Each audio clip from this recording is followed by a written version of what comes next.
Hey, fight fans, welcome back to Carl Prusa MMA. Today we got a returning guest to the platform. He's back in action, Tuff-N-Uff, 147, August 23rd, taking on Dusty Shaffer. He is Mr. Duda. He is the undefeated 135-pound top prospect, Mr. Eduardo Penha. Eduardo, what's up, man? How are you? Good, Carl. How you doing? Thank you for having me on again, man. I appreciate you having me on. Absolutely, man. You got a big fight coming up. This time a little different when you look at it. You're going up in weight, going to 145, taking on Dusty Shaffer here. What was the reason between going up in weight? It's hard to find fights, especially around this contender series time. People are wanting to stay safe and wait for a good opportunity.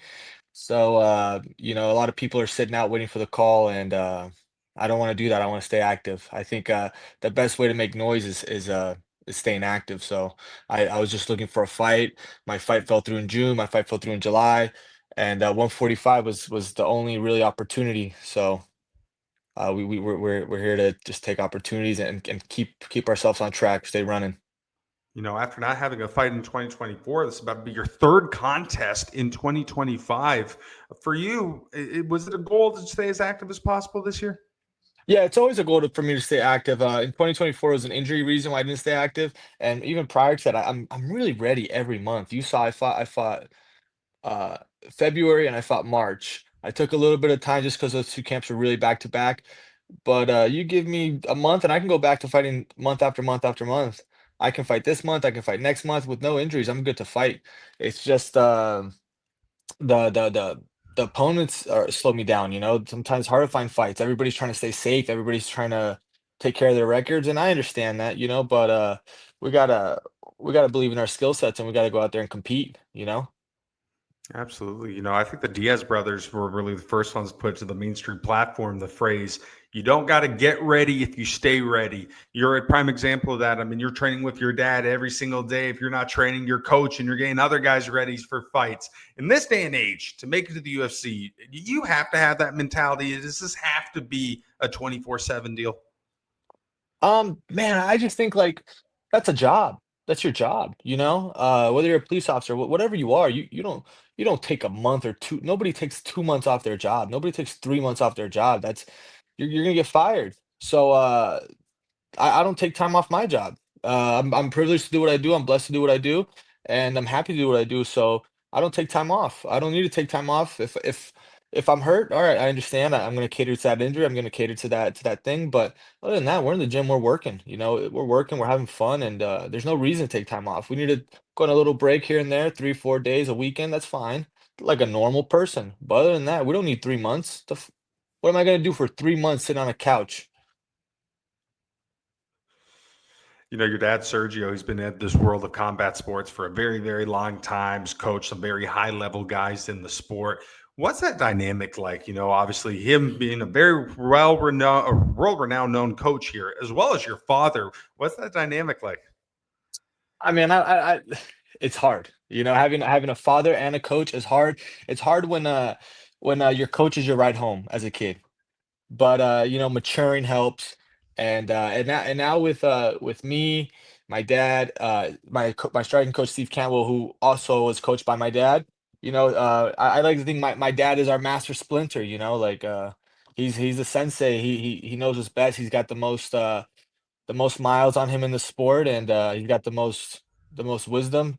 He's seen it all, and we both listen to him, and he at the end of the day, he's been here longer than us, so he's got way more knowledge to give. He's probably forgotten more about MMA than we'll ever know.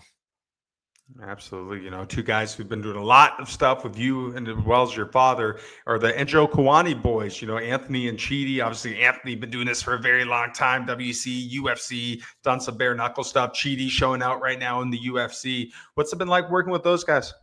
Oh, those guys are ninjas, dude. Those guys are Muay Thai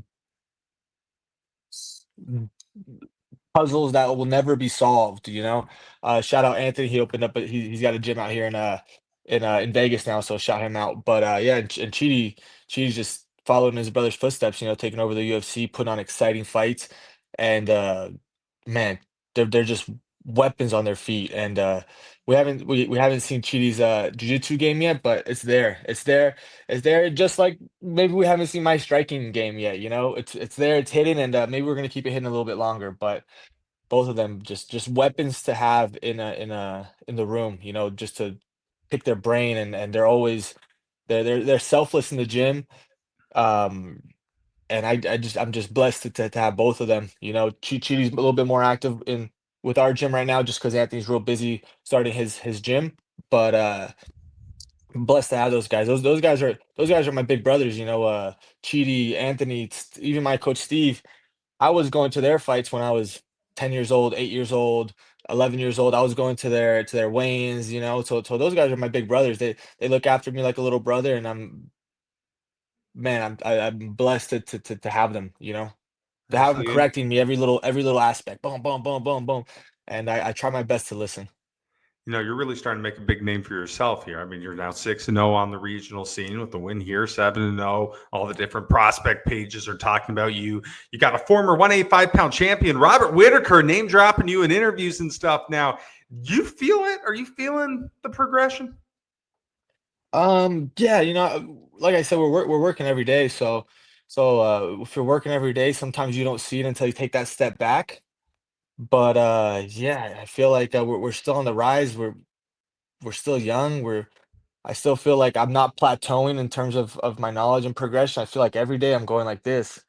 So just just lucky to have all these guys, all these this amazing support, and these real martial artists speaking well about me. You know, it means it means so much coming from them specifically. You know, when Chidi mentions my name, when Anthony mentions my name, when Robert Whitaker mentions my name, when they say it, their words hold a lot of weight. You know, because their fighting speaks for themselves.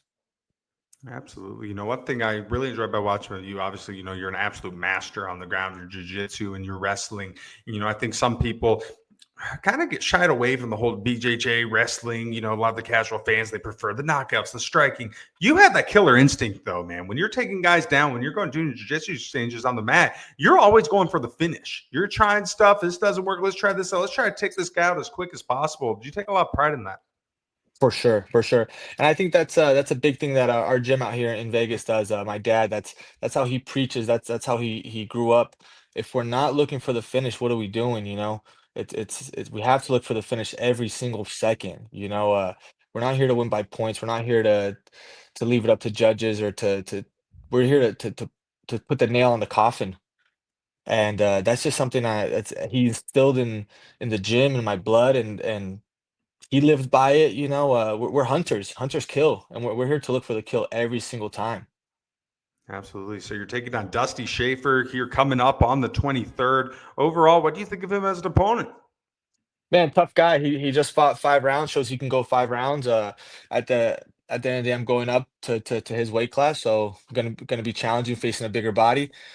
But tough guy. Everybody's tough in this sport, you know. We're getting punched in the face, so everybody's got to be tough. Um, everybody's tough, but I think we'll see. We'll see what wins, skills or size. Not saying he's not skillful, but I just believe in my skills, and I don't think his size will be enough to handle my skills. One thing about you, obviously, you fighting on the regional scene, but you found two great regional scene promotions. I mean, obviously, LFA doing a lot of great things now at Tuff-N-Uff. Tuff-N-Uff to me is promotion that came on the scene. I've really enjoying the cards. I mean, they're putting out some great cards, some top prospects. Overall, how's it been like fighting with them? And I really like fighting with Tough Enough. They're keeping me active, and that's all I want. If a promotion keep me active, that's really that's worth in gold for me, you know. So if they can keep me fighting, I'm happy. If I'm fighting, I'm happy. If you leave me on the shelf, if you leave me sitting down, I start to go a little crazy. So you got to keep me active. You got to I got to we're all here for a purpose. I'm pursuing a mission. I'm on a goal, you know. So we got to work towards that goal every day. And if I'm being shelved, I start to get antsy, you know. I got to stay active. We got to stay on our bike pursuing that goal, hiking that mountain. Absolutely. You mentioned a little earlier in the interview that a lot of guys may be waiting for the contender series. Everyone say who's going to open up or get offered a fight. After this one, So it's still going to be 8 weeks left of the Contender Series. When you're watching these matchups now, are you paying extra close attention to the names being added, watching it on television? Has this also been a focus? You know, right now my only focus is Dusty Shaffer on the 23rd. If I get a call tomorrow for the Contender Series on Tuesday, my focus will shift. But my he has all of my focus, he has all of my attention. At the end of the day, if I don't beat Dusty, everything goes away. Not everything goes away, but I get set back. So that's my mission, is to beat him. He's got all my focus, he's got all my respect, he's got all my attention. And I'm very aware that if I beat him, I stay on track and I'm moving one step closer, making more noise to maybe get a call on short notice, whether it's Contender, whether it's UFC. And if I steer away and my focus shifts to something else that does not matter right now, um, I might get caught slipping. And I don't want to be slipping here. Dusty is all that's in my mind right now. He's all that's circulating my mind right now. And with with a lot of respect, he's got my attention. And after the 23rd, then we can worry about whether it's Tuesday, whether it's Saturday, whether it's Friday, whatever pops up. I'm always in shape. I'm always on weight. I'm always ready. 35, 40, 45. I showed I can fight several weight classes. Just really just need the opportunity. Last time we were on here, we were talking about the sacrifice it takes to be a professional fighter. And not a lot of people realize, obviously fighting on the regional scene, you're not making millions of dollars quite yet. Guys have those 9 to 5 jobs. Some are married, some have kids. You miss birthdays, weddings, Thanksgivings, dinners, all this crazy stuff. I think another thing we talked about was the mind, how powerful the mental aspect of mixed martial arts is for you. You're very locked in. You're naturally confident. You can tell it by talking with you. Have you always had this? Has your mental toughness grown, or is that something you've always had since you started? Um, I think being completely transparent, being completely open. One thing that helped me a lot and helped my mindset a lot was wrestling. I grew up doing jujitsu. I grew up doing jujitsu competitions. But they back in the day, way back. I know I'm only 29, but I've been doing jujitsu since forever. They weren't as often here. They weren't every weekend like how they are now. How you can go all the time. They're everywhere.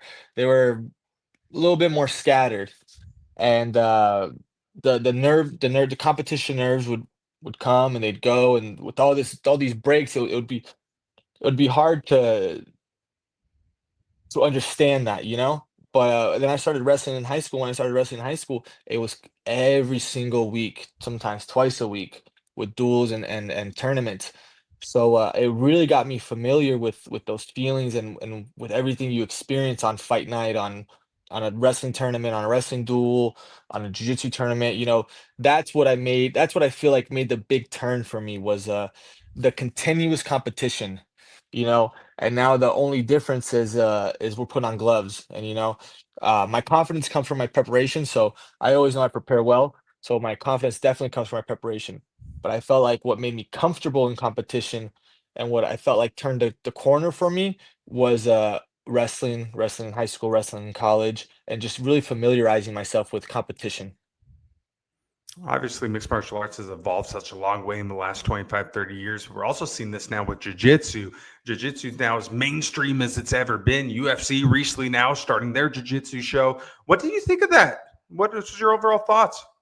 Oh, I love it. Anytime martial arts grows, whether that's jujitsu, whether that's Muay Thai, whether that's boxing, whatever, I think any martial arts is better than no martial arts. So anytime any martial art starts growing, it starts popularizing it, I love it. I think it's good for kids, I think it's good for adults, I think it's good for everybody. So I like how jujitsu is growing. It just happens to be that the sport I grew up with is really trendy now. So I love it, seeing jujitsu finally blow up, Um, if I gotta say one thing about jiu-jitsu blowing up, is don't forget the gi. There's power in the gi. We've seen a lot of this no gi stuff. I love no gi. I think it's all great. I love martial arts. I love gi jiu-jitsu, no gi jiu-jitsu, whatever type of jiu-jitsu you want to do, but there's power in the gi. Obviously, in addition to training, you do a lot of stuff with your dad coaching. You coach different fighters, you coach a lot of kids. For you, when you're coaching them, is it important to try to instill them the different values and disciplines that martial arts provides? Oh, I think that's the most important part. Um, I think that's literally the most important part is if you go to a martial arts academy or jujitsu, I'm gonna say jujitsu because that's the gym my dad has. That's the kids I coach. If you go to a jujitsu gym and all you learned is jujitsu, you did not heap the rewards from it. You did not get what you needed to get from it. You know, you got ripped off. If you leave there and all you learned was jujitsu, you got ripped off. There's so much more values that come with that, you know, discipline, motivation, how to handle your teammates, you know, how to handle yourself, how to carry yourself. Um, so if all if all you're getting out of jujitsu is jujitsu, you're getting ripped off. You there's so much more, you know, that's the obvious is you're gonna learn jujitsu, but there's so much more that you learn from jujitsu about yourself, about your teammates, about your character, about everything. So jujitsu is just the surface. You know, we know that's what we're gonna learn if you're in a good gym. But if you're in a really good gym, you're gonna learn more about yourself. You're gonna learn more about people. You're gonna learn more about how to deal with situations. You know, and I think that's where the true value lies. You know, this is gonna sound any dickhead can teach you an armbar. You know, but when somebody's teaching you values, when somebody's teaching you how to talk to your teammates, talk to your elders, to your seniors, you know, that's where respect lies, and that's where I feel like martial arts has its roots, you know? So, I think if that's when you know you're at a good gym, you know, if there's more than jujitsu there, there's more than just that art there, you know? There's stuff that sometimes it's harder to even teach. You know, when you're traveling, taking your students to the different jiu-jitsu tournaments, do you get more nervous watching them compete when you actually go out there and do it yourself? Oh, man, I get more nervous watching all my friends compete than myself. You know, watching Chidi back in the day when I was a kid, watching the guys from the gym compete, watching the students, especially the kids, you know. Watching everybody compete, it's definitely way harder. You know, it's you're you're you're watching the video game and you have no control. You know, you're just watching it. There's nothing you can do, you know. Um, and when you're out there, you're in full control, you know, you it's the consequences are in your hands. It's all you. But, when, you know, when it's your friends, all you can do is just watch and hope, you know? So that's it's hard, you know? I have a hard time watching all my friends compete. Absolutely. You know, for you, what's the impact that you want to make on the sport? You know, when you're retired and you're done fighting, what do you want people to say that you left behind? Um, man, that's a loaded question. That's a good question. First of all, I would like to be proud of myself first, you know? I like to look back and, my coach Steve says this sometimes, you know? Um, but, I wanna when it's all said and done, I want little kid Duda to look and be a fan of big Duda's career, you know, of the decisions he made, of all that, you know. He says it better than I did, but and in a different way, but that's one. And then two, if I can make an impact, a positive impact, I think that's what everybody wants to do, you know, make a change, make a positive impact, uh, become a legend, become an icon, you know, set your footstones, set your footprints, sorry, set your footprints there that won't leave, you know? Um, and that's hard in a sport that's so, short-term memory, you know?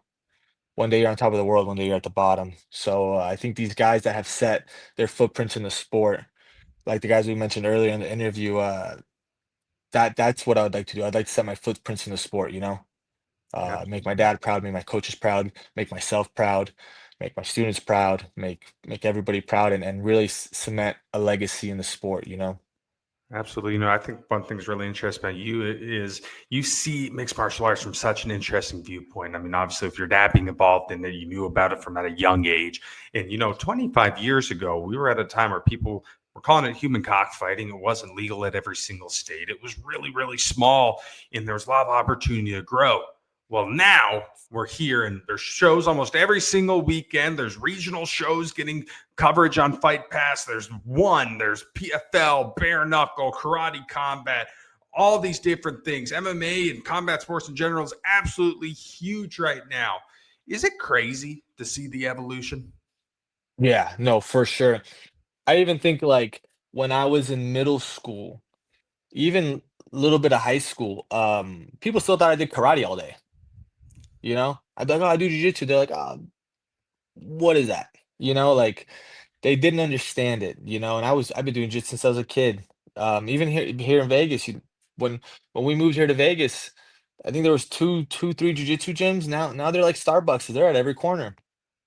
So it's crazy to see that now. Like it's almost like more popular that kids are doing jujitsu over like even some traditional high school sports. You know, that's what's crazy to me. In such a short period of time, um, nobody knew what I was doing after school, and now people are doing it more than some sports that the school, has for you, you know? That's crazy to me, you know? But I think, like I said, you're gonna start seeing some real killers coming out with this, with the sport being more famous, you know, being more in the circle, Yeah. and, the kids that didn't get to see it now are seeing it, being exposed to it, now they're gonna join, you know? You know, it's absolutely crazy to think of how young the sport still is. I mean, let's face it, from the United States standpoint, you didn't really start seeing the sport on a mainstream anything until 1993. And in that short time, I mean, it has come leaps and bounds. 50 years from now, is there even a ceiling on how big mixed martial arts can get? Man, I don't know. Who knows, you know, like, s with this new Paramount deal, we're about to see a lot of big changes in the UFC, maybe, and a lot of what the UFC does, impacts the the the jiu-jitsu gyms, the jiu-jitsu circle, the Muay Thai circle, the whatever, you know, they have a big impact. So I think we're gonna see another big impact coming with this new deal, seeing how they change things, how they keep things, and, I don't think there's a ceiling to this. I think this is gonna it's just I think we're just scratching the surface. Like, look how far it's came in, like you said, since 1993 when when no way parents would let their kids watch this, and now parents are putting their kids in this, you know? That's what's crazy, you know? Probably if you put this on TV in 1993, parents would be covering their kids' eyes. And now you see parents putting their kids in jujitsu and putting their kids in Muay Thai, putting their kids in everything now, and they're saying, "Oh, he's the next this, he's the next that." It's like, man, we've come already like a huge 180. So just imagine what another 20 years is gonna get us. Absolutely. You know, obviously with the growth comes a lot more fans now, which is great, a lot more eyeballs. And, you know, I always like asking my guests this question. We have a term now called the casual fan. And before I go into this, casual fans are great. We need all the fans we can get. It only does wonders for the sport. But, you know, if you ever find yourself maybe at B-dubs fighting in the crowd, you see guys doing jiu-jitsu exchanges on the ground, you might hear twist them in the you know what, you get some boos, you see some crazy messages, comments on Facebook, Instagram, X, all these things. Do you have any of these crazy one-liners from the casual fans that have stuck out to you, made you laugh, or you're like, "What in the world am I looking at?" Ah man, the one you said I think is the most popular one, you know, the one that I think everybody shouts out. But man, there was a guy one time, and he would do this on purpose because he wasn't a casual, but he used to train at the gym, and when somebody was in a position, he would just scream and like blurt out the most complete opposite position, you know? Some guy would be on a guy's back and he'd be like, spinning back elbow, you know, like he would do it on purpose, and it was so ridiculous and so like opposite that it was kind of fucking hilarious, you know? But he actually knew what he was talking about. He was just doing it just to be a fan, just to scream something, you know? You're at a sporting event, you gotta scream. Absolutely, man. You know, for you, what's the ultimate goal? What do you want to accomplish with this journey, my friend? Um, man, I think ultimately, I really wanna leave, with no what ifs, you know? Uh, I think once it's all said and done, my tombstone, I don't want any what ifs, you know? I want, whether I make it to the top or whether I crash and burn, I want it to be, I gave it all I had, you know? I don't wanna be that guy that's sitting in a bar, "Ah, man, should have seen my Hail Mary in high school, dude, you know? You should have seen my stiff arm." I'm putting the work in. I'm leaving no what ifs. You know, we work hard every single day. We're ready for every single opportunity that calls, whether it's a 1 week, 2 weeks, whatever it might be.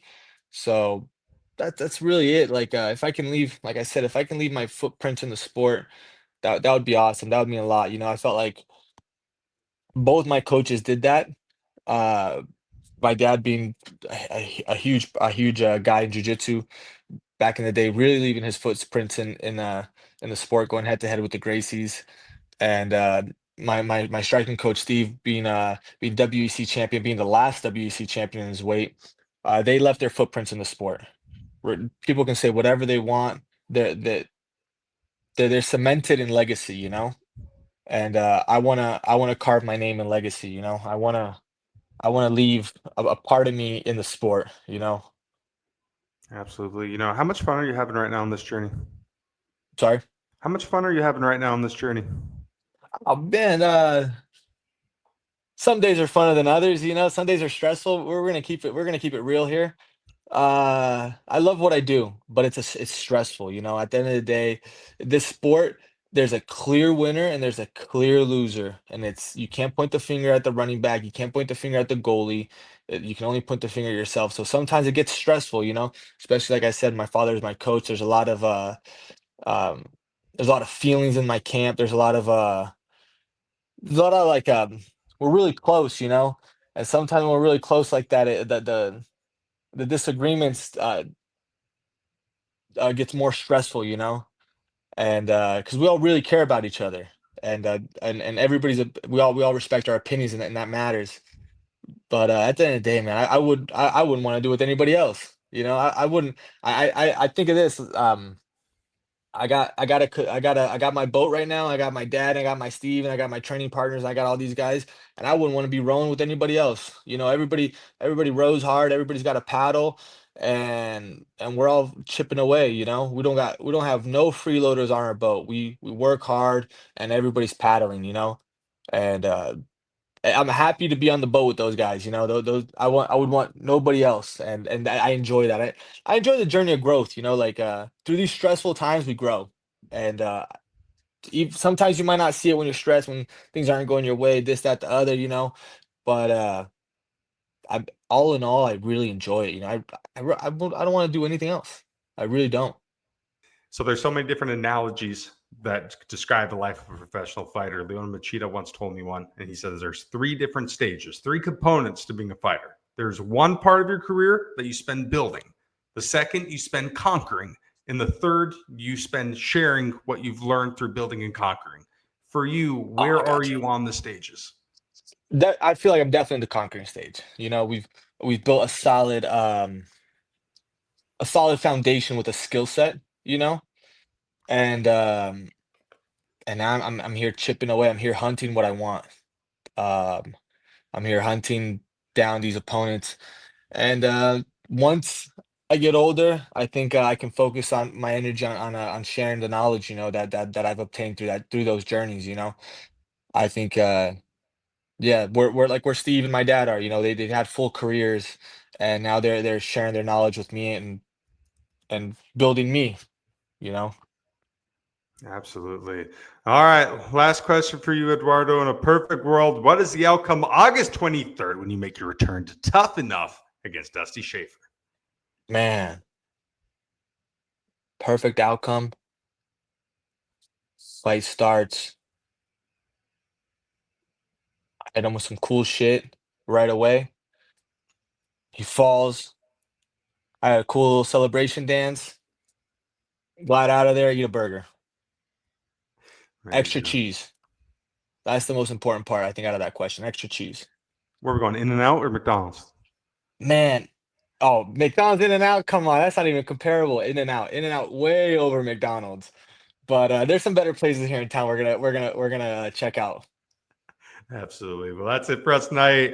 Eduardo, man, thank you so much for your time as always. Glad to see you back in action. Excited to watch the fight, and I wish you nothing but the best, brother. Thank you, man. Thank you for having me on again.